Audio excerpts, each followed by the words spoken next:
Hello everyone, welcome back to my channel Easy Learning with Himal. So this is a video for class 9 students और इस video में मैं आपको no man are foreign poem का one shot देने वाला हूँ।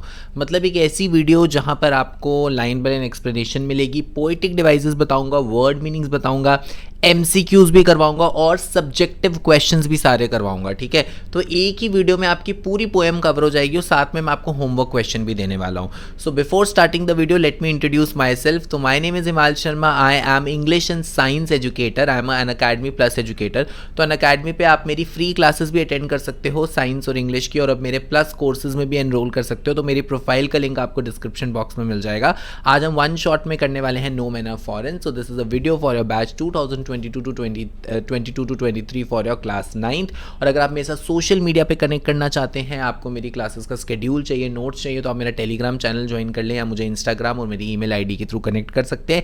इनके लिंक्स भी डिस्क्रिप्शन बॉक्स में है। तो स्टार्ट करते हैं। No man are foreign, it is written by James Kirkup. So basically this is a very very beautiful poem जो हमें क्या सिखाती है, ब्रदरहुड, हमें भाईचारा सिखाती है, फ्रेटर्निटी सिखाती है, पीस सिखाती है, इक्वालिटी सिखाती है, वननेस सिखाती है। मतलब ये सारे टर्म्स आपको याद रखनी है। ये मैंने कुछ की टर्म्स लिखी हैं, आई हैव रिटन दीज की टर्म्स। ठीक है, ये मैंने की टर्म्स लिखी हैं सो दैट आपको ये याद रहे। ठीक है, ये इस पोएम में यूज़ होगी कि सारी चीज़ें हमें ये वाली पोएम सिखा रही है कि भाईचारा क्या होता है। ठीक है, एक दूसरे के साथ मिलकर रहना क्या होता है। तो basically no man are foreign मतलब स्ट्रेंज। तो बेसिकली पोएट हमें इस पोएम में बता रहा है कि चाहे किसी भी कंट्री का मैन हो, किसी भी कंट्री का ह्यूमन बीइंग हो, सबका रहने का तरीका सेम ही है, सबकी बॉडी सेम है, सब में ब्लड भी एक ही जैसा फ्लो करता है, सन भी सबके लिए इक्वल है, ये अर्थ भी सबके लिए इक्वल है। बट हमने क्या किया, हमने बाउंड्रीज खींच के एक दूसरे को अपना दुश्मन बना लिए। तो बेसिकली पोएम ये हमें बता रही है कि कोई भी हमारा दुश्मन नहीं है, कोई भी मैन फॉरेन नहीं है, मतलब हमारे लिए एक अलग से नहीं है, स्ट्रेंज नहीं है, हम सब भाई हैं जो एक साथ रह रहे हैं। ठीक है, सो बहुत ही ज़्यादा मोटिवेशनल पोएम है। तो स्टार्ट करते हैं। Remember no man are strange, no countries foreign. तो पोइट कह रहा है कोई भी मैन जो है वो हमारे लिए स्ट्रेंज नहीं है, वो भी हमारे जैसे ही है। नो कंट्री फॉरेन, ठीक है, और ये पूरा वर्ल्ड एक ही होना चाहिए। कोई भी ऐसी कंट्री नहीं है जो आपके लिए फॉरेन है। उस कंट्री के लोग भी सांस लेते हैं, हम भी सांस लेते हैं, उस कंट्री के लोग भी खाना खाते हैं, हम भी खाना खाते हैं। तो कोई भी कंट्री हमारे लिए एज अ फॉरेन नहीं होनी चाहिए। Beneath all uniforms, under all uniform, uniforms हो की आर्मी वाली। अगर आप देखोगे कि हर कंट्री की अलग यूनिफॉर्म होती है आर्मी की, बट अगर हम देखेंगे beneath all uniform a single body breathes. सब यूनिफॉर्म्स के अंडर एक बॉडी है जो ब्रीथ कर रही है, चाहे वो हमारी आर्मी हो, चाहे किसी और कंट्री की आर्मी हो। जो हम वॉर्स करते हैं, पोएट कह रहे हैं वॉर्स का कोई फ़ायदा नहीं है, ये वॉर्स नहीं होनी चाहिए, because ultimately we all are human beings, we all are brothers. तो चाहे कोई भी यूनिफॉर्म हो, उस यूनिफॉर्म के under there is a single body which is breathing. Like ours the land our brothers walk upon is earth like this. जैसे हम इस लैंड पे चल रहे हैं, वैसे हमारे ब्रदर्स भी उस लैंड पे चल रहे हैं, इस अर्थ पे चल रहे हैं। जैसे हमारी अर्थ है वैसे उनकी भी है। इन विच वी ऑल शैल लाई, और एक दिन हमने इसी मिट्टी में मिल जाना है ना। तो जनरली क्या होता है कि हम ये बोलते हैं ना, एक दिन तो सब इसी मिट्टी में मिल जाएंगे। So one day everyone has to die on this earth only. तो वो कह रहे हैं हम एक दूसरे से अलग नहीं है, हम भी सांस ले रहे हैं, वो लोग भी सांस ले रहे हैं, हम भी इसी अर्थ पे मरेंगे, वो भी इस अर्थ पे मरेंगे, और ये लैंड है जिसपे हम सब चल रहे हैं, हम सब ब्रदर्स उसी लैंड पे चल रहे हैं। दे टू, तो दे यहां पे आ गया अदर कंट्री पीपल, दूसरे कंट्री के लोगों के लिए दो ही बोला गया है। Aware of sun and air and water, वो लोग भी धूप सेकते हैं, ठीक है, वो लोग भी सन का यूटिलाइज करते हैं, वो लोग भी एयर यूज करते हैं, वो लोग भी वाटर यूज करते हैं जैसे हम करते हैं। And are fed by peaceful harvest.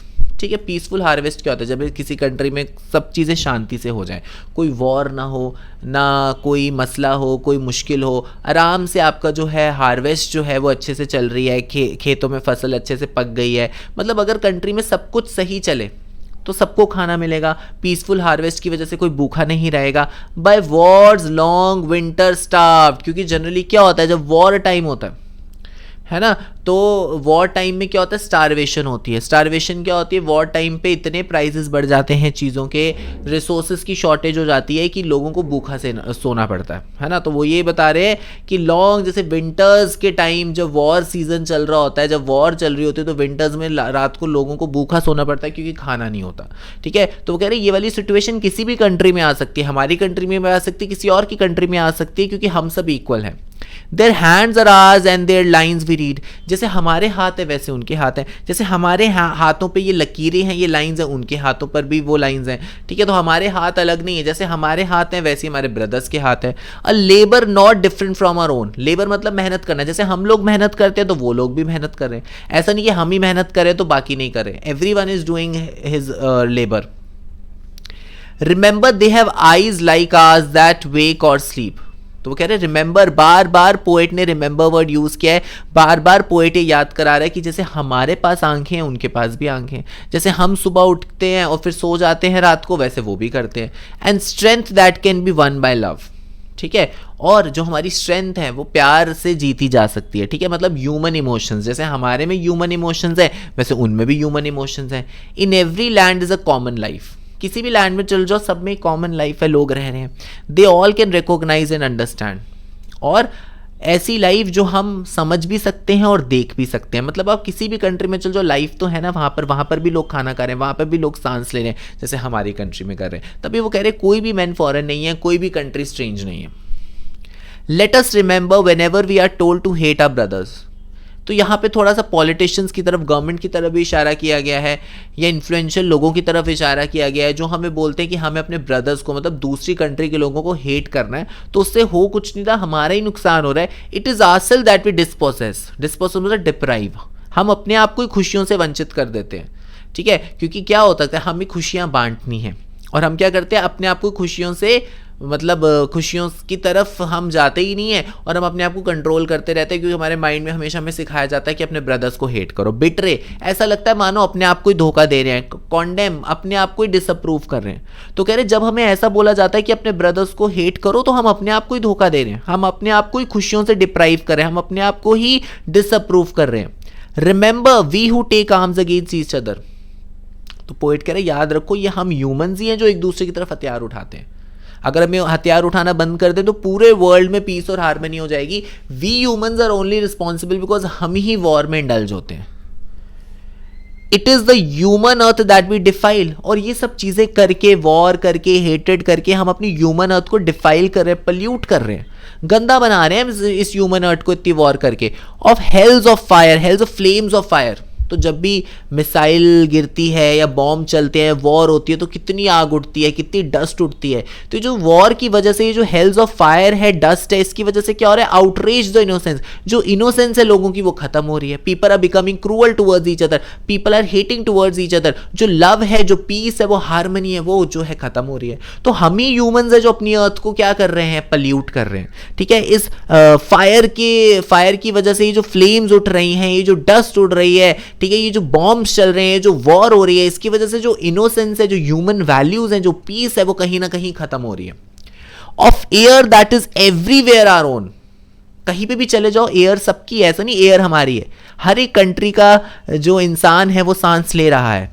Remember no man are foreign.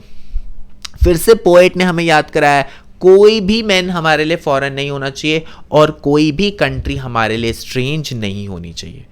तो बहुत ही ब्यूटीफुल पोएम है और बहुत ही इजी पोएम है। अब इसके कुछ पोएटिक डिवाइसेस हैं वो मैं आपको करवा देता हूँ। सो देखो यहाँ पे लिखा है remember no man are strange, no country foreign. तो आप देखो नो वर्ड बार बार रिपीट हुआ है यहाँ पे, सो रेपिटेशन। सो जब भी वर्ड्स रिपीट होते हैं that is repetition. Beneath all uniforms. तो यूनिफॉर्म्स बेसिकली क्या है, this is a metaphor. Uniforms किससे कंपेयर की गई है, uniforms basically compare to army, soldiers. तो यहाँ पे जो यूनिफॉर्म वर्ड है ये क्या डिपिक्ट करे, आर्मी और सोल्जर। तो जब भी हम पोएम में किसी चीज़ का किसी और चीज़ के साथ कंपैरिजन करते हैं दैट इज मेटाफर। तो यहाँ पे ये मेटाफर आ रहा है। फिर देखो बॉडी ब्रीथ्स। जब भी दो या दो से ज्यादा वर्ड के बिगिनिंग में सेम कॉन्सोनेंट साउंड आता है, मतलब AEIOU को छोड़ के जो कॉन्सोनेंट्स होते हैं, अगर उसकी साउंड वर्ड्स के बिगिनिंग में रिपीट हो तो उसको एलिट्रेशन कहते हैं। जैसे बॉडी के स्टार्टिंग में भी बी की साउंड है और ब्रीथ्स के स्टार्टिंग में बी की साउंड है, सो दिस इज एलिट्रेशन। नेक्स्ट ये भी एक एलिट्रेशन है, W and W, this is also alliteration, है ना, ये भी एक एलिट्रेशन है, ठीक है। फिर उसके बाद मेटाफर, जैसे ये विंटर है, ठीक है, ये जो विंटर सीजन है ये क्या डिपिक्ट कर रहा है, ये वॉर सीजन डिपिक्ट कर रहा है। ये विंटर सीजन क्या डिपिक्ट कर रहा है, वॉर सीजन डिपिक्ट कर रहा है, जब लोगों को भूखा सोना पड़ता है। तो यहाँ पे भी कंपैरिजन कर रहे हैं, सो दिस इज ऑल्सो मेटाफर। उसके बाद बढ़ते हैं एलिट्रेशन, आपको और भी कहीं कहीं देखने को मिलेगी, जैसे कि स्लीप और स्ट्रेंथ, लव एंड लैंड। तो आप देखोगे वर्ड की बिगिनिंग में आपके कॉन्सोनेंट साउंड्स रिपीट हो रहे हैं, तो दिस इज ऑल्सो एलिट्रेशन। फिर देखो व्हेनेवर वी, तो W W, this is also alliteration, ठीक है। नो मैना foreign, no country strange, no no repeat हो रहा है, दिस इज रेपिटेशन। तो यहीं पे ये 3-4 पोएटिक डिवाइसेस थे। चलो जी, अब मैं आपको एमसीक्यूज करवा देता हूं, फिर क्वेश्चन आंसर्स करेंगे। Who is the poet of the poem no मैना फॉरेन? सो हम सबको पता है that is James Kirkup. What should be discouraged according to the poem? किस चीज को डिस्करेज करना चाहिए? The practice of love and brotherhood, बिल्कुल भी नहीं, ये तो एनकरेज करना चाहिए। इक्वालिटी, इक्वालिटी को डिस्करेज नहीं करते, एनकरेज करते हैं। इल प्रैक्टिसेस ऑफ हेटेड एंड डिस्क्रिमिनेशन, यस, हमें हेटेड और डिस्क्रिमिनेशन को डिस्करेज करना है। How do we pollute the earth according to the poem? Poem के अकॉर्डिंग हम कैसे पल्यूट करें अर्थ को? जैसे लिखा है थ्रोइंग वेस्ट, कटिंग प्लांट, ये तो जनरल चीजें हैं, बट पोएम के according by hating and killing others. War में जो हम एक दूसरे को हेट कर रहे हैं एक दूसरे को किल कर रहे हैं, इसकी वजह से हम अर्थ को पल्यूट कर रहे हैं। What message this poem conveys? ये मैसेज क्या पोएम कन्वे करती है? Equality and brotherhood, individuality of everyone, everyone is different. नहीं भाई, यहाँ पे इक्वालिटी और ब्रदरहुड, यही मेन इसका जो है मैसेज है इस पोएम का, equality and brotherhood. Meaning of condemn, condemn word का क्या मतलब है? ये मैंने अभी आपको करवाया था, विच मीन्स डिसअप्रूव। किसी चीज को अगर एग्री नहीं करते हो, डिसअप्रूव करते हो, दैट इज कॉन्डेम।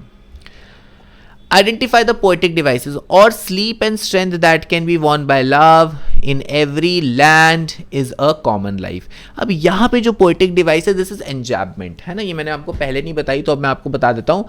जब भी पोएम का कोई सेंटेंस खत्म नहीं होता, मतलब यहाँ पे कोई फुल स्टॉप और कॉमा नहीं लगा होता और ये आगे की लाइन में कंटिन्यू रहता है, दैट इज एन्जैबमेंट। तो देखो, और स्लीप एंड स्ट्रेंथ, ये एलिट्रेशन भी है, बट एलिट्रेशन ऑप्शंस में नहीं था। That can B one by love, तो देखो वन बाय लव, यही वाली लाइन आगे रिपीट हो रही है और यहाँ पे कोई भी फुल स्टॉप और जो है कॉमा नहीं है, सो दिस इज एन्जैबमेंट। चलो अब हम इसके क्वेश्चन आंसर्स कर लेते हैं। Beneath all uniforms, what uniforms do you think poet is speaking about? Poet कौन सी यूनिफॉर्म्स के बारे में बात कर रहा है? How does the poet suggest that all people on earth are same? Poet कैसे सजेस्ट करता है कि अर्थ पे सारे लोग सेम हैं? तो आंसर आएगा, the poet is probably speaking about the various dresses the people of different countries wear, beneath these dresses human body is the same. तो आप इसको ड्रेसेस के हिसाब से भी लिख सकते हो या आप आर्मी वालों की यूनिफॉर्म के हिसाब से भी लिख सकते हो। The poet suggest that all people on earth are same as all of us breathe and live in the same way. Poet कहता है इस अर्थ पे सब लोग सेम हैं क्योंकि हम सब सांस लेते हैं, सेम तरीके से रहते हैं। When we will die we will buried under the same earth. जब हम मर जाएंगे हम इसी अर्थ के अंदर बरी हो जाएंगे और हम इसी मिट्टी में मिल जाएंगे। All share the air water and warmth of sun equally to survive. हम लोग भी एयर यूज़ कर रहे हैं, वाटर यूज़ कर रहे हैं, सन यूज़ कर रहे हैं, बाकी कंट्रीज़ के लोग भी यूज़ कर रहे हैं। Each one of us prospers at a time of peace and suffers when there is war. तो जब पीस फुल हार्वेस्ट होता है तो हम सब ग्रो करते हैं ज़िंदगी में, और जब भी कोई वॉर होती है तो सब सफ़र करते हैं। हर एक कंट्री के साथ ऐसा होता है। We all are same the way we wake, speak, hate, love and labour. हम सब एक ही तरीके से उठते हैं, सोते हैं, हेट करते हैं, लव करते हैं और मेहनत करते हैं। Whenever we are told to hate our brothers, when do we think this happens? Why? Who tells us? Should we do as we are told at such time? What does the poet say? तो poet को इसके बारे में क्या कहना है? तो हम लिखेंगे whenever there is a war or any kind of differences between two countries, we are told to hate the citizens of other country. हमें बोला जाता है ना, तो बेसिकली हम इन्फ्लुएंस हो जाते हैं दूसरों की बातों में कि भाई हमें दूसरी कंट्री के लोगों को हेट करना है। Some political leaders tell us to do so for their personal gains, और कभी कभी पॉलिटिकल लीडर्स भी हमें बोलते हैं सब करने के लिए अपने पर्सनल गेन के लिए। Now we should not do as we are told at such time. नहीं, हमें ऐसा नहीं करना चाहिए। Instead we should understand the war is futile and analysis the situation before jumping to any conclusion. We should not forget the humanity. तो हमें humanity नहीं भूलनी चाहिए। हमें सोचना चाहिए कि भाई जो वॉर है, ठीक है, ये किसी के बस में नहीं होती है। दूसरे लोग हैं, उनमें भी इंसानियत है, तो हमें किसी के मन में, हम किसी के लिए भी हमें एक हेट्रेड नहीं लानी चाहिए। The poet says that by hating our brothers we dispossess, betray and condemn ourselves. बताया था ना, अगर हम ब्रदर्स को, अब दूसरी लोगों की कंट्री को हेट करेंगे, अपने आप को ही धोखा दे रहे हैं, अपने आप को ही खुशियों से डिप्राइव कर रहे हैं। What are peaceful harvests? Peaceful harvests क्या है? What do the peaceful harvests symbolize? Peaceful harvest क्या symbolize कर रही है? Peaceful harvests are those bountiful crops का मतलब होता है जब ज़्यादा से ज़्यादा फसल उगती है. Growing during the time of peace, जब शांति होती है. They are said to be peaceful because they can be nurtured only during the times of peace. तो ऐसी क्रॉप्स तभी अच्छे से नर्चर हो पाती है, टेकन केयर हो पाती है जब पीस हो. तो यहाँ पे बोलने का मतलब ये है कि इंसान तभी खुश रह पाता है, तभी सर्वाइव कर पाता है जब शांति होती है. दे सिंबलाइज, तो पीसफुल हार्वेस्ट क्या सिंबलाइज कर रही है? Happiness and prosperity. प्रॉस्पेरिटी मतलब ग्रोथ. अब मैं आपको 2 होमवर्क क्वेश्चंस दे रहा हूँ. इसके आंसर्स आपको मेरी टेलीग्राम ग्रुप पर भेजने लिखकर. तो टेलीग्राम का लिंक डिस्क्रिप्शन बॉक्स में है. अगर टेलीग्राम नहीं चलाते, इंस्टाग्राम पे हो तो इंस्टाग्राम पे भेज देना, अदरवाइज मुझे मेल कर देना, ठीक है. सो ये सब्जेक्टिव क्वेश्चंस खुद से ट्राई करने हैं. What does the poet mean when he says by wars long winter starved. Second, what do you understand by their hand are ours? What are their lines? How can we conclude that their labor is same as ours? तो ये वाले दोनों questions आप मुझे ज़रूर करके भेजना. So that was all about today's video. इसी तरीके से हम क्लास 9th का टर्म 2 का सारा सिलेबस खत्म कर लेंगे, including your writing section and grammar. So अगर आपको वीडियो अच्छी लगी तो ज़रूर लाइक करना. कोई भी डाउट है तो कमेंट सेक्शन में लिख देना. और अगर अभी तक आपने मेरा चैनल सब्सक्राइब नहीं किया तो please subscribe my channel easy learning with Himal and press the bell icon too. और उसके साथ साथ अपने फ्रेंड्स के साथ भी वीडियो ज़रूर शेयर करना. और अगर मेरे से फिजिक्स केमिस्ट्री बायो पढ़नी है तो अनअकैडमी पे आओ, फ्री क्लासेस भी हैं. फ्री क्लासेस डेमो क्लासेस में आप मुझसे पढ़ सकते हैं. लिंक डिस्क्रिप्शन बॉक्स में है. Bye bye everyone, have a very nice day.